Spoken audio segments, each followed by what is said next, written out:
Well, till now we talked a lot about children and families, and we now make a shift to adults who are in need. And I'm very pleased and very proud to introduce Marilyn Taylor. It's a big honor for me. Marilyn Taylor brought up FGC processes, family group conferences, within the frame of UK charity Daybreak. So she's Mrs. Daybreak, actually. She will talk about the possibilities of FGC processes for vulnerable adults, but she will also talk about the very high quality standards which are needed. Welcome with me, Marilyn Taylor.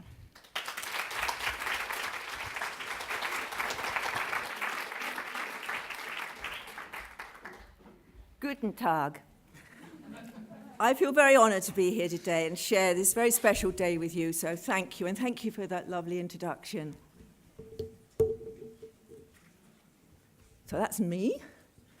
So the aims and objectives of my presentation to you today is to learn how extended families can make family group conferences safe and effective plans for their vulnerable adults, and to understand some of the differences and similarities between family group conferences for children and for adults, and to understand the relevance and importance of mental capacity in the agreement of plans for adults in the UK context. You may have a different name for it, but I'm sure we've got the same concept. And I will also be stressing how important it is that the person who facilitates the family group conference, and we call this a coordinator, is of the very highest quality and has a very high quality training and support. I want to start with Elsie. I want to introduce Elsie to you and her story and her situation. When we got to know Elsie at Daybreak, she was 79, living alone in her own home. She was living with she had a son, George, who was diagnosed with paranoid schizophrenia, who was visiting her virtually every day. But he was causing all kinds of trouble. He was refusing medication, and therefore his schizophrenia was very apparent. And he would try to control all aspects of her life and was physically, verbal, and emotionally abusive to her. The police had been called on several times, but Elsie was refusing to give any evidence because she felt this very important relationship with her son. She didn't want anything to come in any way to harm that. And she considered herself to be his carer, and had been for over a number of years.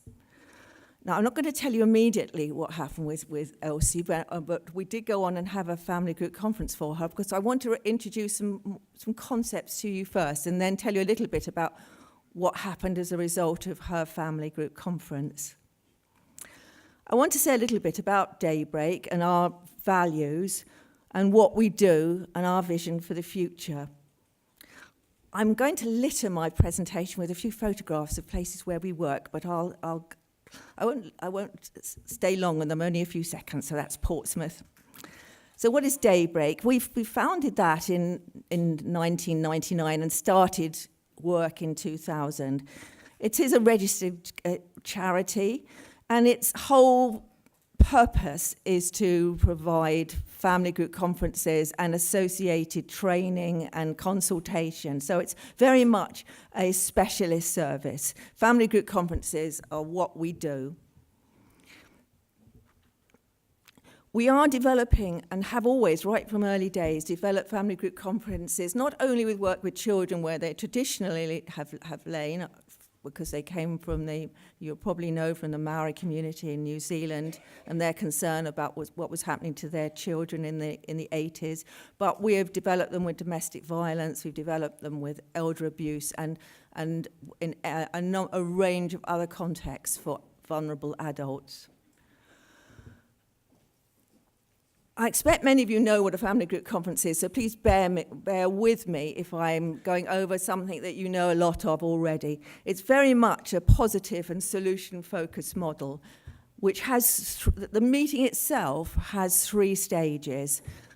The first stage is the information part, where those who have information about what the problem, and it's always around a problem. It's not a therapeutic meeting, though it can have that impact, but it's not set up to be therapeutic. It's set up to solve a problem, to make a plan in a very participative and empowering way with extended family members. So the first part, the referring social worker and anybody, other professionals, shares information about the problem and addressing a particular question. And the question might be something like, how do we keep grandma safe? Then when the family have received this information and had lots of opportunity to ask questions for clarification, then the professionals withdraw, including the person who is set up and has chaired that part of the meeting, the coordinator. And the family is left entirely by itself in what we call private family time to make the plan. That is the bit of the meeting that's unique, I think. Lots of people would say, well, we involve the wider family in making decisions and thinking about a problem. But if there isn't a private family time, then it can be a very helpful and useful meeting, but it's not a family group conference. When the family have made their plan, the professionals, and particularly the referring social worker, comes back into the room. The family present their plan to the referring social worker. If it's for a child, then it's up to the social worker to say whether this plan is safe and can be agreed. With adults, it's a little bit different, and I go over a little bit why that is with you in a minute, but the person for whom the family is making a plan, that person, as an adult, if that person has got what we call mental capacities, that person must agree her or his own plan. The referring social worker can decide not to resource the plan, but he or she can't refuse it. The critical bit, where we say the hard graft, the hard work comes with a family group conference, is in the preparation, which can take 2-4 weeks, maybe longer, particularly with adults. It's when the coordinator visits everybody who's going to come to the meeting, be they family members, the vulnerable adult themselves, or the professionals, on a one-to-one basis, and shares what the model is about, helps prepare for the meeting, and deals with any problems, anything that might get in the way of the meeting not happening. That can be practical. Someone can't afford the fare, or it can be there's conflict within the family that needs to be dealt with and addressed in order that people can come together for that meeting. We say that is, if there's something goes wrong in the meeting, then you can usually be traced back to something not being done properly in that preparation time. That's a really critical bit. And we do a lot of training with our coordinators around that and about all the things that can get in the way that they need to address to make sure that the family has the best possible opportunity to make a good plan. The meeting always takes place in a neutral surrounding, so it's not a social services office. It's not usually, sometimes there are exceptions for adults if you've got a particularly frail adult. It's not normally in a family home, but it's somewhere like a community centre or a church room. And it takes place at a time and a place that is of their choosing. With any plans that we do as professionals, there's usually things that work well and things that don't work so well. And we usually meet again and tweak it. Well, so we do again, or try and encourage families to meet again, to have a review meeting, to celebrate what has gone really well with their plan, and to tweak bits that haven't gone so well, so they get another chance. Daybreak was set up with a very strong set of values, which I won't go through all of those, you can see them, but the most critical ones, I think, is believing that families can do this. If you don't believe it, as a coordinator, you're not going to enable the families to do it. They're going to sense that you don't think they can do it. And many families who've had bad relationships, say with social work services, have lost self-confidence. So you've got to believe it. A commitment to empowerment. We've heard a lot today about empowerment, and this is a model that again stresses that is critical and central to the way it works. We need to value difference. We need to model the valuing of the promotion of mutual respect. And participation, again, we've said a lot about that today. That is absolutely critical, how we enable that to happen. And a commitment to openness and transparency. So what can make an adult vulnerable? Obviously, I won't go through all of those. You can read them for yourselves. But any of those can happen to an older person, can happen to any of us. It could happen to us, and we're all sort of in this boat together with this. Any of this could happen to us that makes us vulnerable. What vulnerability means is that we become dependent on others for our basic needs. That's Wiltshire. So types of abuse for adults. These are very similar. Those are very similar to ones for children, but there are some that's particular to adults around finances. Someone is abusing what's happening with your money and your finances, discriminatory and institutional abuse. Our safeguarding adults principles are very, very similar to those for children, that safeguarding concerns override anything around confidentiality, and that if as a coordinator has any suspicions of abuse, they should always be reported. And it's not the coordinator's role to decide if abuse has taken place, but we should be working together with the victim to say what needs to happen and to help and hope that they can come with us to report this concern. So who abuses older people? Again, I won't go through all that, and some of those overlap, of course, but we're most likely to be abused by our nearest and dearest. And it's estimated that 4% of people, this is from the UK, and I'm sure it's similar elsewhere, aged 65 years and over have experienced mistreatment, and most likely that's an underestimate. So it's quite a large number of people. Domestic abuse is often a feature in our referrals. This is our definition of abuse that we use.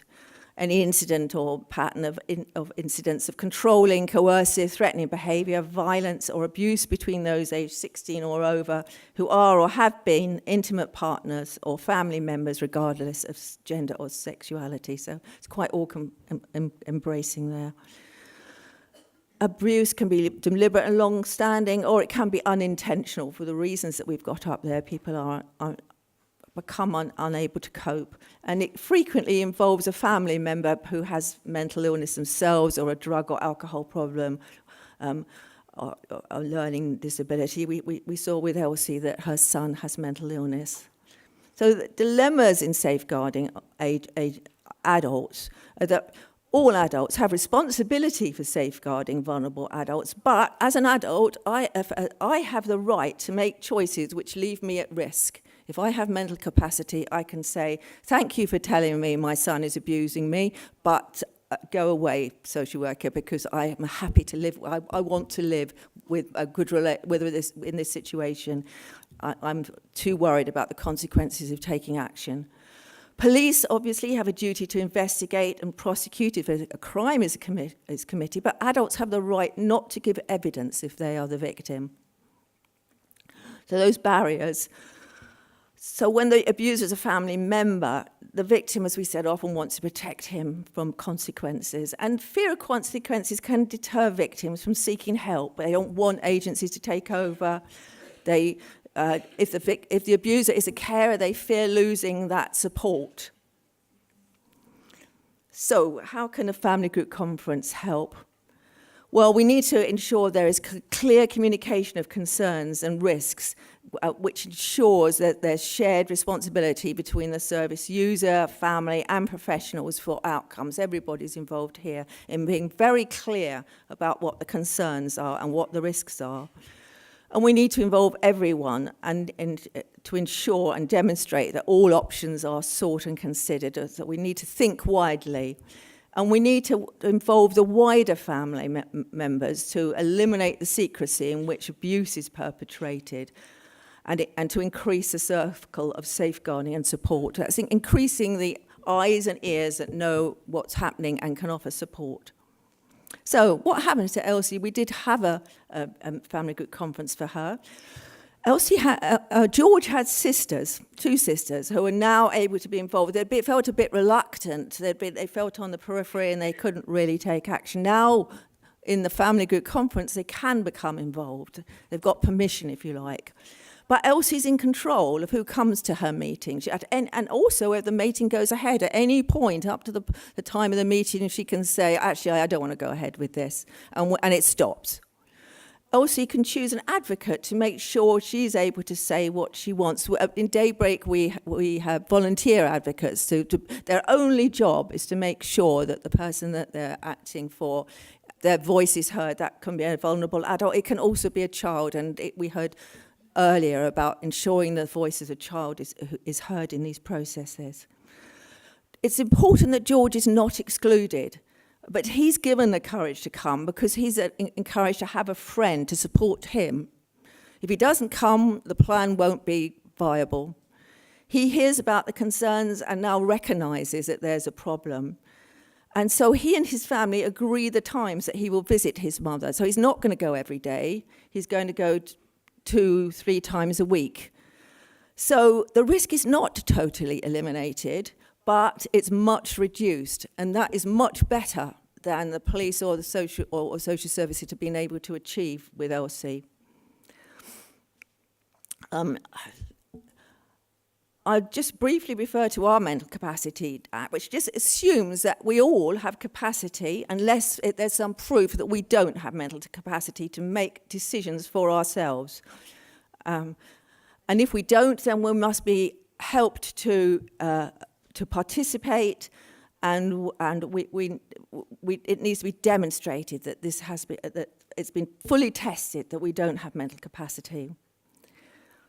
And a person can't be treated as unable to make a decision just because he or she makes an unwise decision. If Elsie had decided that she didn't want this meeting to take place and she wanted this risky behaviour, this risky situation to continue, then so be it. So family concerns. They can confuse what's in their adult family's best interest with their family members' freedom of choice. There could be a history of violence. They think their family member might be upset if problems are discussed.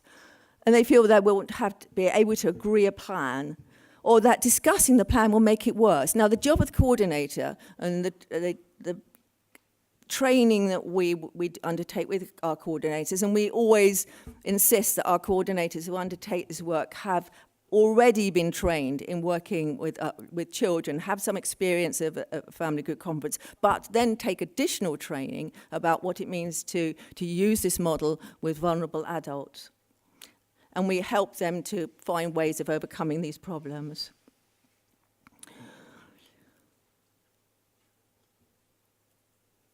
A lot of that I've already covered, so I won't go over too much more of it. But financial abuse is rarely seen in situations for children, so this is different with adults.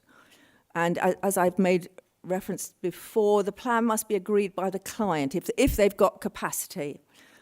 The referring social worker may say, I don't want to support this plan, I don't agree with it, but they can't prevent the client doing what they wish. In England now, advocacy and support is a legal requirement if the person has substantial difficulty in understanding or participation. The coordinator must ensure about the client's mental capacity and must make sure that the family understand this too.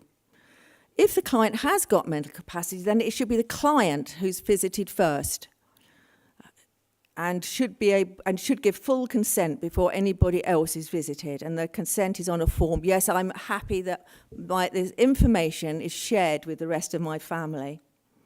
And we have found that preparation can take longer, as it takes longer for older people, especially elderly people, to accept new ideas and be prepared to share private information about themselves.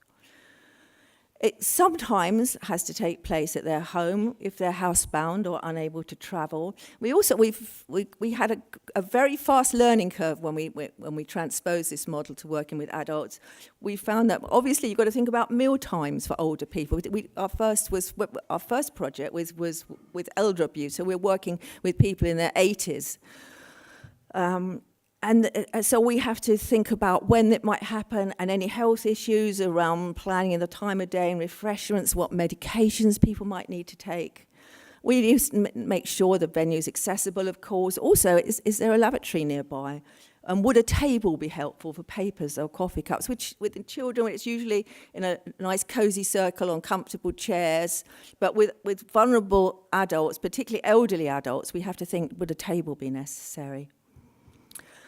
With lacking mental capacity, it's time and decision. You might not be able to make this decision about one thing today, but you might be able to decide something else. So who needs to agree the plan? The adult service user with capacity. If the adult hasn't got mental capacity, then it's any person who holds a power of attorney or a legal interest in that person. Right, run. I'm going to do a quick shift here. I'm going to show you Annie, very quickly, Annie's story. Annie didn't have mental capacity. She was 82 with dementia and memory loss, recently moved into a nursing home.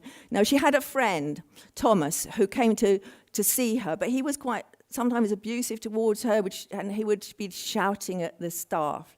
But Annie she liked her friend Thomas, and she wanted him to visit, but other family members said no, she can't really decide for herself. But we had an FGC, and it was assessed by a senior member staff that she could make a decision about whether Thomas could visit. And Thomas attended, and people were able to share their concerns, understand Annie's wishes and her capacity, and it was agreed when he could visit, and her wishes became paramount despite her lack of capacity. Right. I see you lurking there. I think I've got a couple of minutes if anybody's got any questions about that. I went very fast over some of the slides. I think what I'm trying to say is that family group conferences can be used, we believe, in any situation where an important decision has got to be made in the life of a family member. So although traditionally we've been using them with children and young people, in any situation, whether that's domestic abuse, whether it's, and we're thinking of prisoners on the point of leaving prison that need a plan, we're thinking of young homeless, and I know my colleague Lineker there has some really interesting contexts of which you've worked with adults. So it's a decision-making meeting. It's about empowerment of the person involved and the family, and when you see it happen, it's marvelous. I would suggest to anybody who's interested in family group conferences, it's very good for me to stand up here and talk about them, but you need to see them to believe in them.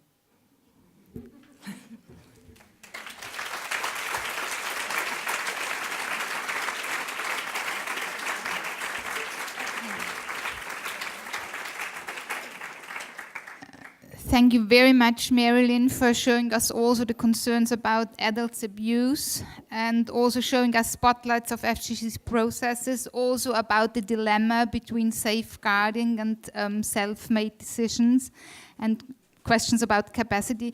You know now, Marilyn, so we have extra long breaks at lunchtime and also after this session. So if there are any questions, please just join Marilyn. She will help you. Yeah.